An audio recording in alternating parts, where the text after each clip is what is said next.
Hello. Um, so this is my kind of commentary video of Unit B6, and I'm going to be talking about everything from the very beginning, from planning, through the different stages that we went through together and as a team, all the way to the very end of the event and everything. And I'm going to cover what went well, everything that just happened, in my view, and what job role I took on. So I've got a few notes here that I've written down. So we're going to start with how we even started first. So we started with a class meeting, and we videoed this meeting, so it is on the website so you can see. And it's about a 50-minute long video, and it's us talking about everything from the basics of what tape we're going to use for health and safety to cover the wires up that need to be taped down because so no one trips, all the way to like what equipment we're using, what groups we're going to be in. So in this part, it was just a kind of, you're going to be doing this role, you're going to be doing this role, you're going to be doing this role, and we're going to put you in groups.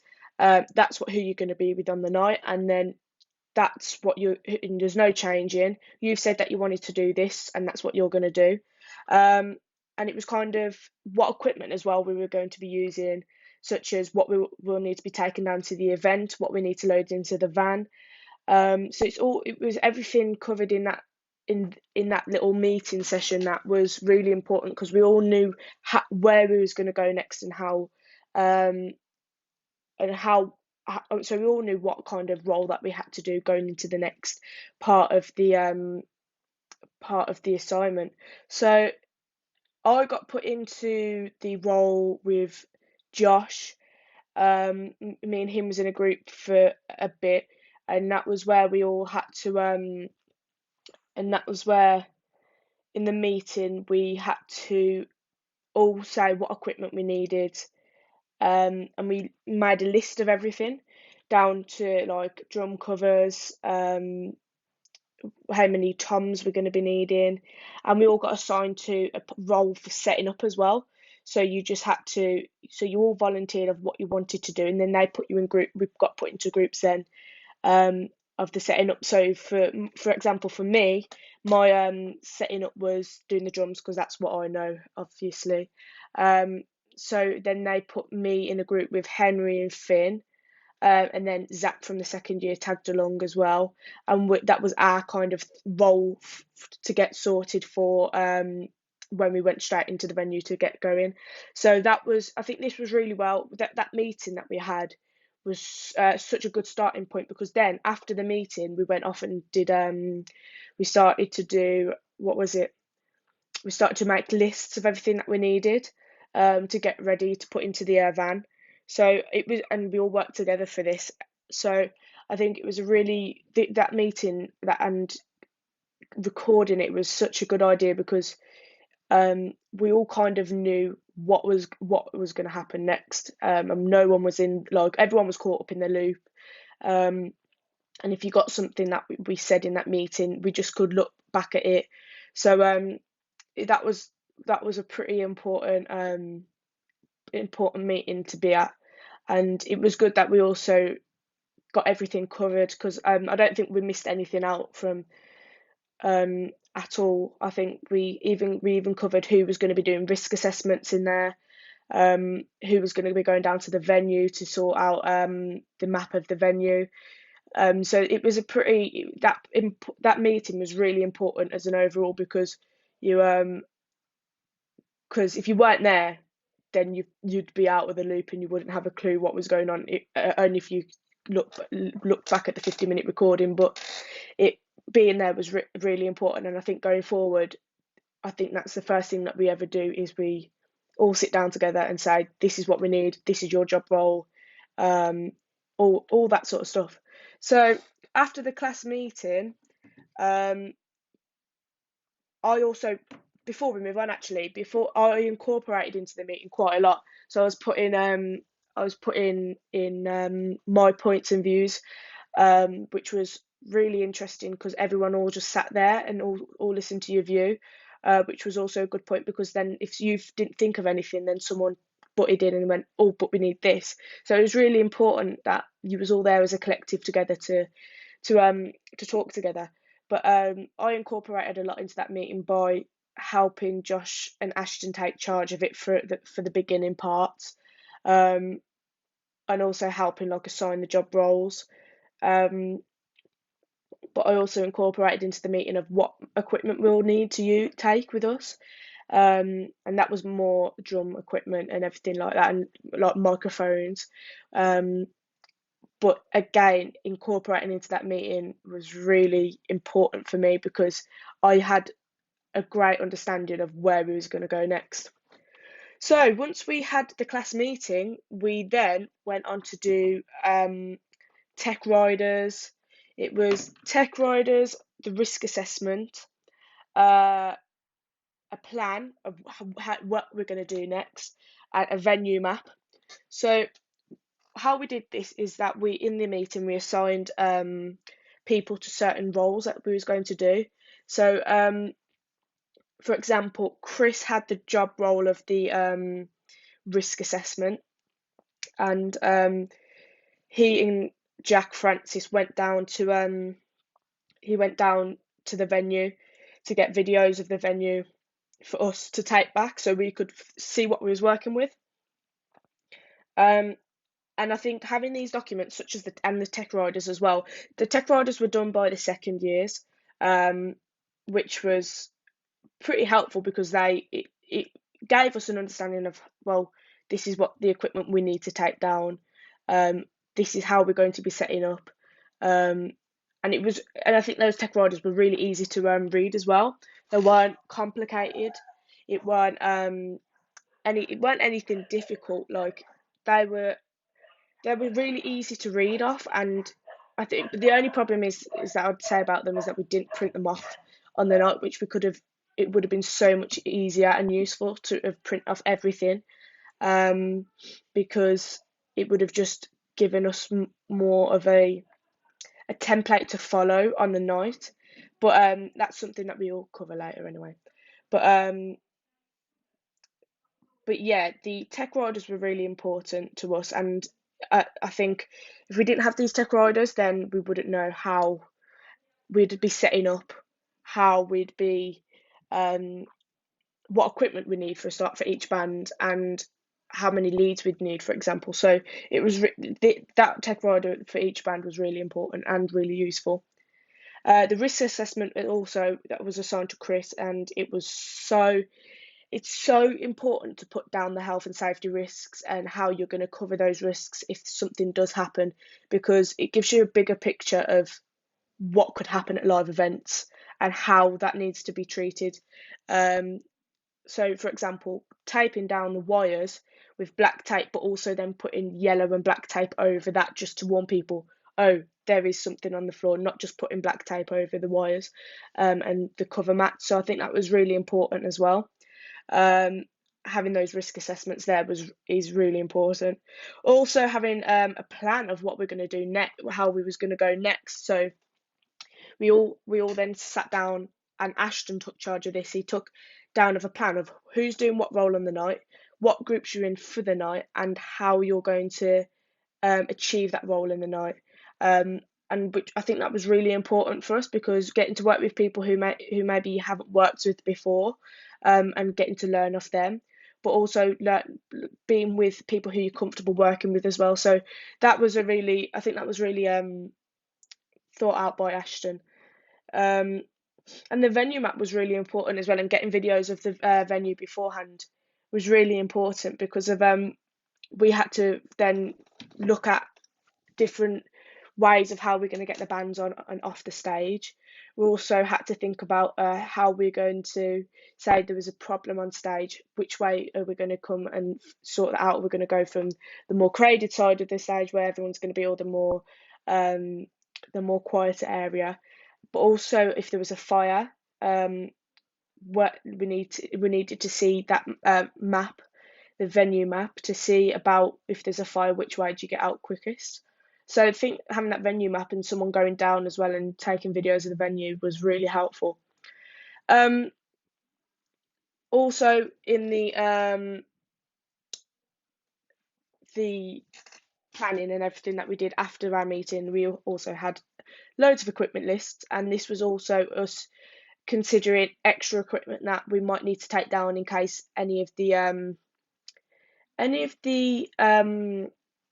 equipment wasn't working. But before we went and to the venue, we did test all the equipment, but having those equipment lists was so much easier because you just went to the person who was gonna you just went, we're gonna get this equipment, put it in the van. So that was pretty good, having being planned out of this is the equipment and that's what we're gonna take. Um, so after we planned and got all our tech riders and all our risk assessments and everything, um, we then went and started preparing all the equipment, getting ready to load into the van. But before we even started thinking about loading the van, we tested all the equipment such as XLRs, jack leads, microphones. We tested all these, and if there was wires or leads that could get fixed, they did a bit of soldering on them. Um, but it was important really to get the to make sure that all the equipment was being tested and it was working, because then when we got down on the venue we didn't have as much time as we thought we was going to have. So it would have been even taken even longer if there was a wire in all that tangled mess, trying to find out which cable it was that was broken. So testing all the cables beforehand is such a good idea, and I didn't think about it begin with. I didn't think about, oh yeah, we're going to have to test all the cables. But when it came to me, I thought that's actually a really clever idea that I didn't think of. Um, but also the so all the cable testing that we did beforehand, and also what we did is, me and Josh got assigned to a role of polishing all the guitars up, because we didn't want a battered guitar going on stage, where most of the performers should have had their own equipment. But say for example someone forgot the guitar on the night, we needed decent looking guitars going on. So me and Josh worked on polishing all the frets of the guitars that we were taking down, and we did this by we taped up all the frets, like the board, and then we got some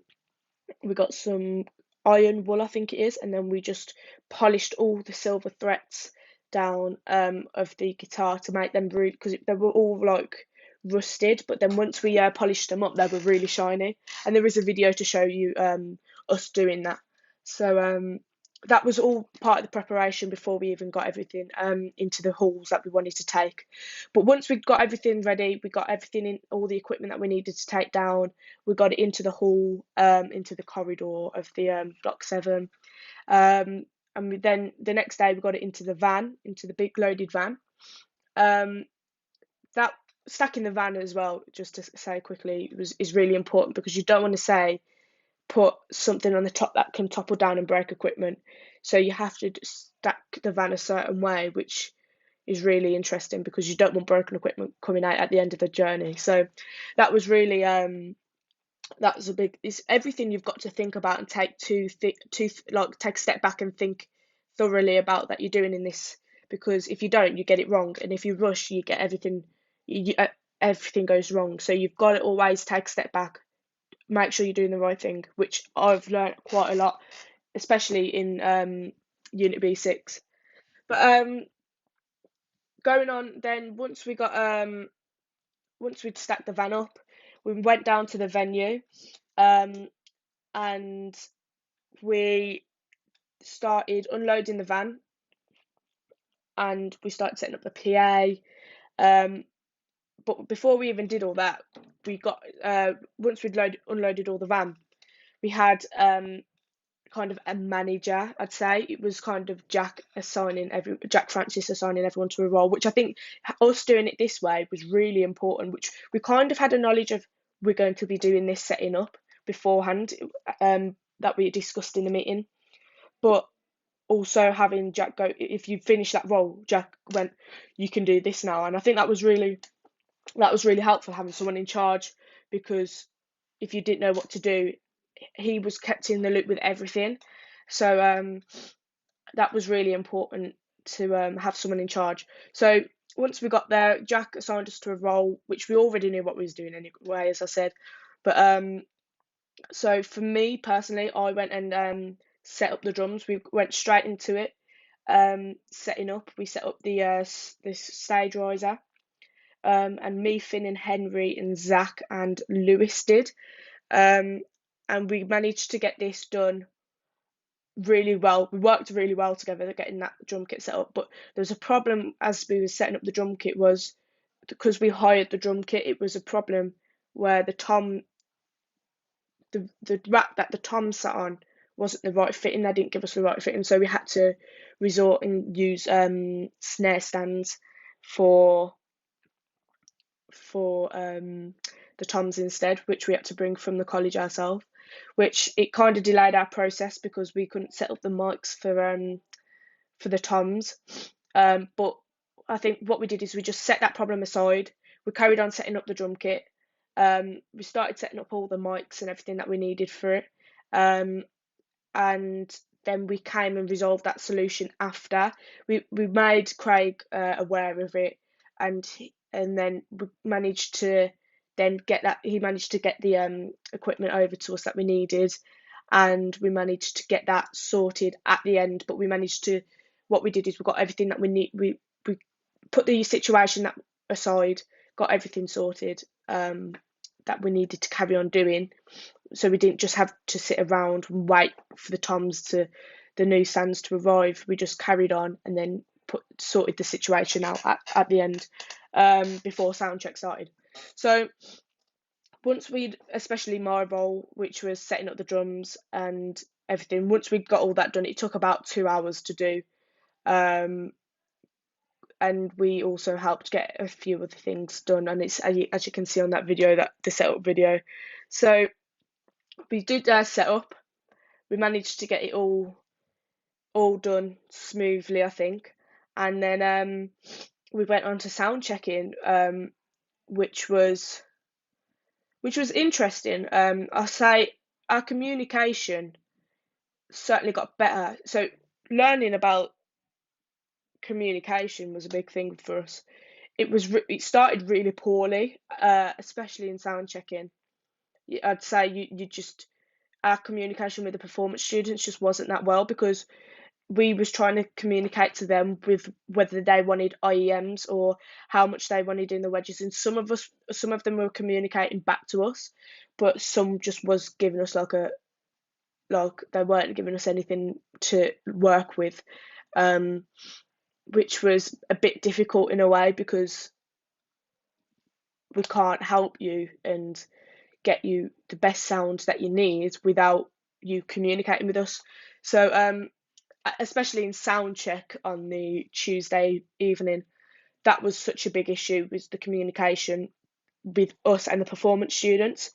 But as I said, as the Tuesday evening got on, it was the performance students started kind of settling in with us, and there was more flow of communication, but it wasn't as best as it was as Thursday night, but it was way better than it was at the beginning of Tuesday evening. So that was a big thing, and maybe to resolve that, we could maybe have had a session with the performance students, sitting them down and going, this is we're Paige, I'm Paige, and then this is what we're gonna be doing on the night. We just want to come and get to know you a bit more, so it's easier to communicate with them, because that was a big issue, especially at the beginning on Tuesday, especially in soundcheck. It was a big issue, that was. So but as I said, getting on, I think they started to warm up to us a bit, and they were more calmer with us and started to communicate more. But in sound checks, there was a lot. It started off really slow. We started, and it was just like we was getting nothing achieved. Like they were, and I think this was where the communication came in again, because they weren't communicating with us. It took time, but it took 10 times slower than it could have been, and everyone was getting agitated by it, because they just wanted to be off. They were just, because sound checking, going 1, 2, 3. Can you play this? Can you play that? They didn't find that amusing. They just wanted to sing the song, and it took, because they weren't communicating with us that well, it took so much longer than it needed to be. But as the night went on, sound check started getting quicker, started getting easier, and they started to loosen up, as I said, and then they were like, and they was like, can we just have this turned up, please? Can we have it turned down, please, in this wedge? So I think that was so much easier throughout the night, and it was better for us to work with, because it was so much easier to work with people who have a good communication with you than people who just don't want to talk to you. So I think, again, resolving that issue going forward, half an hour session with the band, not even half an hour, just 20, 10 minute, 15-minute conversation saying, we're not friendly, we're not mean, we don't bite, and we're gonna, and this is, we just wanted to say, we're Paige, we're Josh, we're Henry, we're Finn, and we're gonna be in charge and helping you. So don't be afraid to ask, and just say what you need, and we'll get it done for you, sorted. So I think that's definitely a thing that could resolve that issue going forward, because then it just makes life easier for everyone. But yeah, as I said, we had no problems in sound check other than it being really slow and at the beginning. But I don't think we had any issues with equipment either. Um, yeah, I don't think we had any issues with equipment, and I think everything got sorted. Save then after they did run their song and they didn't like their. So a lot of issue was in soundcheck, actually, is that people used IEMs, and that we said, we'll sort your IEMs out, see how you like it. They ran the song and then they couldn't hear anything at all. So it was going back, having to redo everything, and that was an issue with every band. If it was a reoccurrence on every band, was that they weren't having it up loud enough, and then when it came to them actually running the full song, they couldn't hear anything. So we had to redo it all again, or not redo it all, but keep boosting and go through the whole process of, do you need more? You play. So that was a big issue, and also in soundcheck for um our sets, someone re-saved a new sound check over ours. So I think also just that was a bit of a lack of communication there. I think always having two people on the watching, making sure you're doing it right, maybe could be a way forward instead of rushing. Could be just taking a step back, thinking twice, am I doing the right thing? So yeah, because that meant we had to re-sound check the whole thing again. So I think that, again, just taking a step back is always something that you need to just do in this, especially in this industry. You might not be, you might have been working under pressure, but still think things through more than once. Don't rush, because it can mess up a lot of things. But other than that, soundcheck went really well. I mean, also having Josh on guitars, helping the guitarists was a good thing, and then me helping the drummers with the IEMs, with the making sure that everything was set up to their standard, and then also me sorting IEMs out for other people as well, for the singers, was good. I was also in soundcheck the person who was on stage communicating with Jack and Zach on the monitors, working with them, saying, going, singer one, microphone one, IEM 2 up, and that was me, and I was getting them to sing 1, 2, 3, 4 down the mic, and play the drums for me, and to get everything all sorted for their wedges and everything. So that was my role in soundcheck, and that was what I was doing for most of soundcheck. Actually, I was maybe on monitors for one of them with Jack, but for most bands, I also did. That was my main role, was getting everything sorted for the wedges, making sure I could hear, checking the wedges, even though they had asked for what they wanted in the wedges. I was checking, see if it was too loud, whether it would cause feedback and anything like that. So that was my role throughout soundcheck. So moving on from soundcheck, we then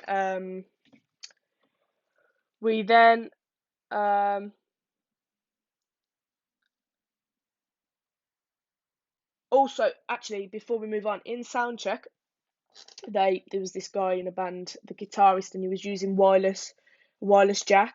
and it ran out halfway through sound check. And I think that taught us a lesson not to use wireless jacks in the performance on the night, because if it runs out of charge, then you're finished in the middle of your set. So I think that was it was a good thing that it happened in soundcheck, because it gave us a lesson. It taught us a lesson for them taught the performance students a lesson to not use wireless jacks. I don't know what they are, but it was wireless that they plug into the guitar, so you don't have a lead hanging down. So I think that was really important, but also for us to make sure if they were using wireless jacks, we made sure that they were going on with fully charged wireless jacks, and if not, we told them, no, you can't go on, you're going to just use a lead. So I think that was also pretty good that it happened in soundcheck, so um, it taught us that lesson. But also, but yeah, I think other than that, I think using IEMs took longer, um, especially in soundcheck, because then some of the back people who then did want IEMs, they started sound checking with IEMs, and then after they didn't like them, so we had to redo all their wedges, because we hadn't put a lot in their wedges, so then we had to redo them in wedges. So I think that was indecisiveness was a big thing, especially with the performance students, and it took the time a lot. But but yeah, that was another thing in soundcheck. But also, I kind of glad it happened in soundcheck, because then at least we was prepared on the night if the IEM broke or ran out of battery, then at least I had it in the wedges or something like that. So yeah, going on to the actual event, the I'm going to start with getting the bands on. So getting the bands on, set up, ready for their set was so quick and smooth. We had no problems whatsoever. That was probably one of the best things of the night. Um, and you couldn't have asked for better changeovers, really. And that has to be hands down to everyone who helped get everyone ready on stage. So that was something that was really positive throughout the night. Not once, even for our set for Prodigy, I don't know if you say that right, but for that it was a bigger changeover than the other bands that had been on in the night, and it was so much quicker than we actually originally thought it would be. So hands down to everyone who took part in doing every changeover, even if you just help getting the guitarist on stage into standing in their position, making sure they were in the right position, plugging into the right amp. Um, it was just so smooth, those changeovers were. Um, so the actual night as well, there was a few problems which I'm gonna cover first. So there was three problems, and I have got them written down. I'm just trying to find it. So here. So there was one problem where there was a band, and the bassist went on, plugged in. They started their song. She was out of tune, and she obviously came off run off the stage to me. She was in such a panic, saying, "My bass isn't in tune. My bass isn't in tune," and that was where we have to kind of take the role of being in charge of trying to keep everyone calm, because if everyone's high pressured in that, because you're in a high pressured environment and everyone's all frantic and all like, oh my god, like running around and not be and like all panicking, it's where things go wrong, and more things go wrong. So in that situation, she came off. I just grabbed the bass off her. Josh was next to me, and he knows how to tune basses, guitars really easily, more than I do, because I'm not a guitarist. So um, he went and ran behind the curtain and back to where there was a tuner the other side of the stage.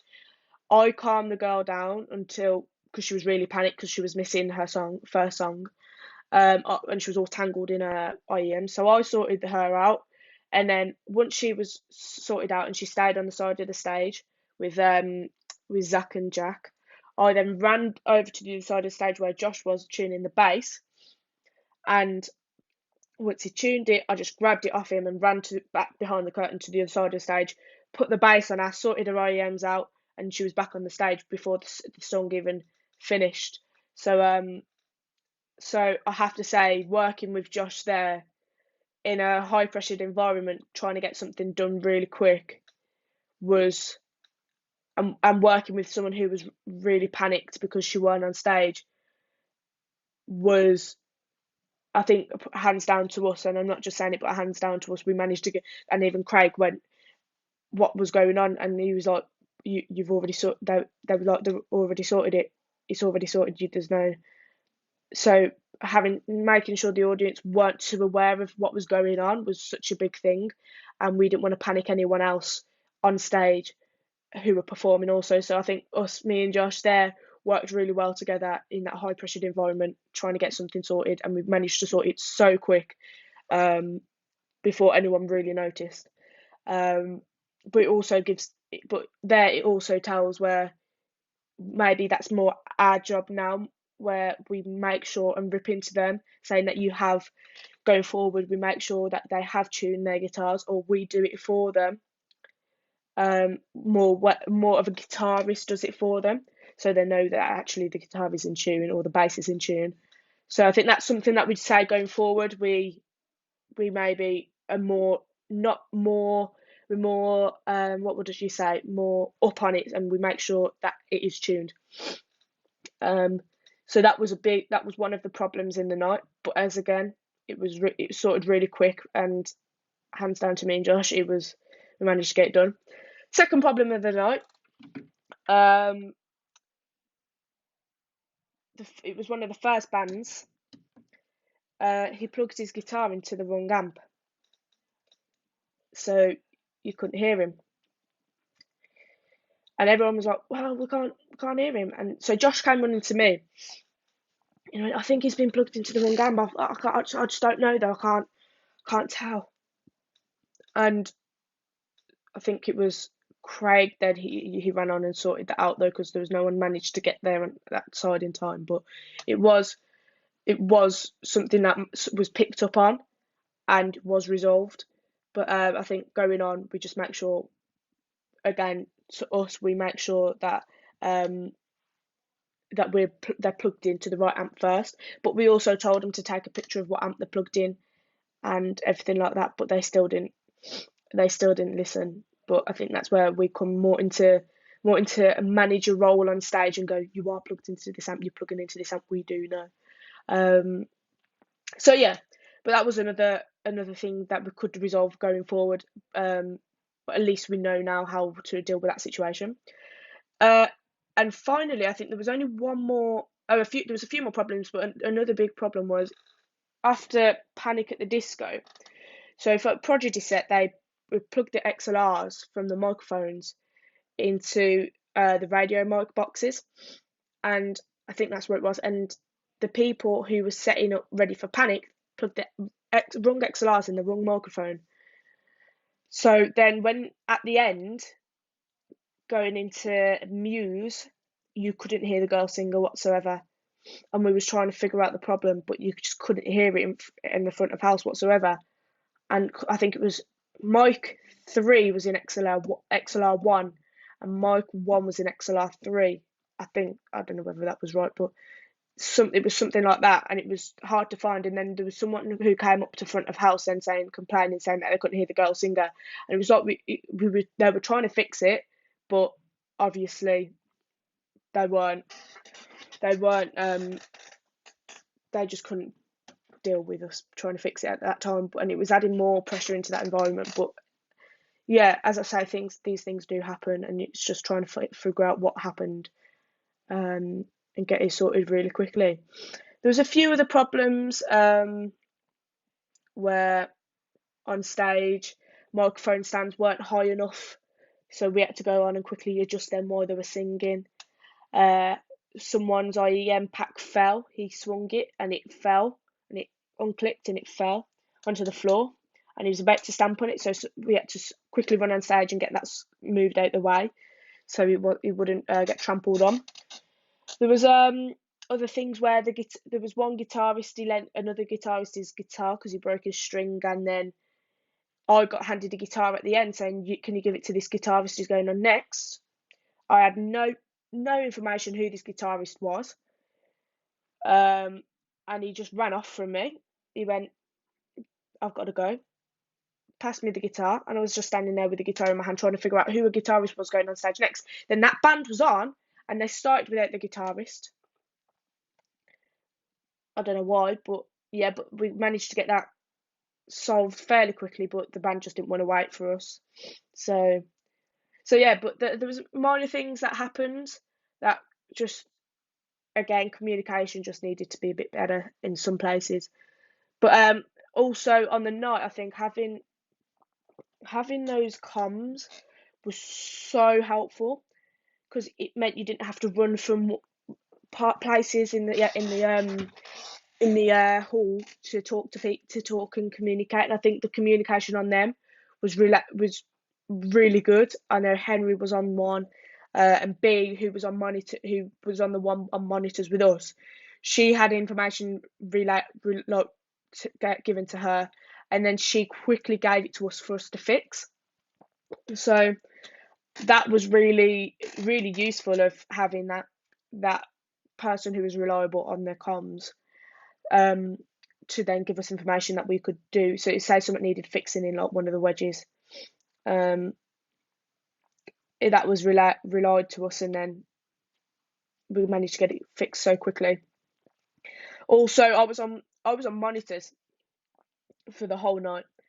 Um, I was there getting them. I was on there making sure if there was any changes that needed to be changed. I was on there with Jack and Zach, and that was, I think, us three working together really was really good, to be honest. I think I was meant to be in a group with Finn and Henry, but because there was just too many of us there, I decided to stay on monitors because I was comfortable with that, and it was something I'd been doing all day in the day and in sound checking as well with Jack and Zach. So I think then it really helped us because we bonded together and worked together, and we knew what band was having what IEMs, and we was the ones to lead those IEMs and lead that monitor mixing. It was good for us to stay together on the night as well on the monitors. So I think if moving forward, on the night we had a plan. We had a plan of each group was going to move and rotate on every band, but because they hadn't been on, so say for my group, because we wasn't on, say me, Henry and Finn, because we wasn't on monitors, for example, we'll just say this, because we wasn't on monitors for band one, we and then we got put onto, that was our first job of the night, was monitors for band one. We wouldn't have known what we was doing, and would have known what people were using IMs, for example, because we hadn't been on there for the sound check.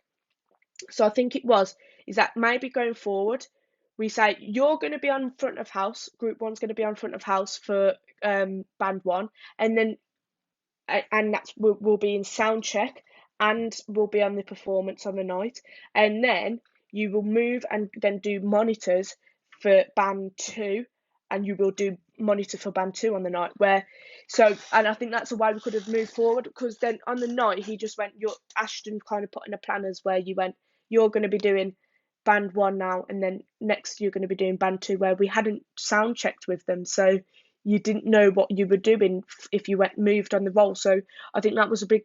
So when you moved on to, he said you're going on to monitors for band two, but you can't go on to monitors for band two because you don't know what you're doing, because you weren't there for sound check on that, but you weren't doing that band monitors for that band for sound check or front of house, for example. So having that was a big problem. So I think that's why everyone just stuck in one role for the night. A few moved around and left their groups, but I think because we was all comfortable and knew how each band wanted what for our certain station, for monitors, for example, for me, because I was there throughout the whole of sound check, and for the night, it was just easier to stay on one station for the whole of the night.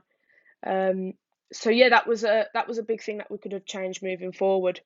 Um, but yeah, also as well having IEMs on the night, the bands that were meant to use IEMs didn't come to us and get their pack that they was meant to use, um, which was partly our fault, partly their fault as well. So moving forward, we could have, again, this is where the tech riders come in place, is where we could have the tech riders, and for each band, then we write down where on the tech rider who's having what IEM, and um and what number pack they're having, and if that makes sense. So then all we had to do is go and give it to them instead of them relying on them to come to us. So there, it kind of, because we did start writing them down, but and then we lost the notes. Um, and we kind of then expected them to remember what number pack. And most of at the towards the end they knew, but the first few bands who was meant to have IEMs didn't come to us to get the IEMs, so they were on stage with unhappy wedges, monitored wedges. So they were complaining they needed this up, they needed this up where. So it was a kind of 50-50 thing going forward. And we didn't print any tech riders out, where here I think we should have, and we could write it down then, and we had a folder of them on the side of the stage, and we just got it ready, ripped out, say Born to Riot, they're having this IEM, go and give it to them. So yeah, that's a thing that we could do moving forward. But I think that was some of the problems. But going some of the positives was stage crew was so getting everything on stage really quickly, moving. Say if the drums had to get moved around, we moved them around so quick, getting mics sorted. When they were using IEMs, we managed to get them fixed. If there was battery issues, we managed to get them fixed so quickly. And if anyone needed any wedges turned up, anything in the wedges turned up, it was done really quick. So there were so many positives throughout the night. But also working with, for me, Zach and Jack, who are two really good people to work with, because our communication was really good, was really important for me. So yeah, I'm just gonna have a look at what else I've written down.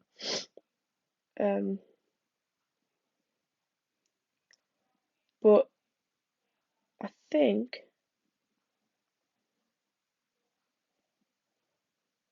yeah, as I said, if there was a problem on the stage, we managed to get it fixed so quickly without making any fuss. And the big one again is communication. Communication was it was so thought out, and it was really useful working, especially with us as techs. Our communication was so good with each other. But then and on the night, the band's communication with us was so good. It's like they'd completely switched, and they're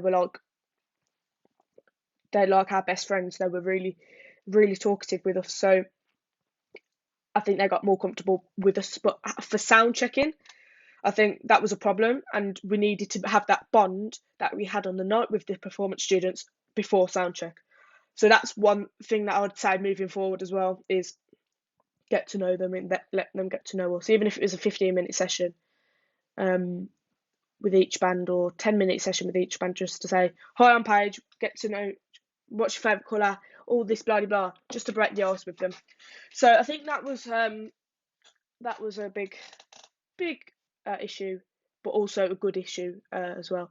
So packed down as well, managed to get done really quick, all worked well together. So yeah, that was the night pretty summed up. And packed down as well back at college was really, really quick. We managed to get it done in about an hour on Monday. So yeah, that was my commentary of my of my night. Hope you enjoyed.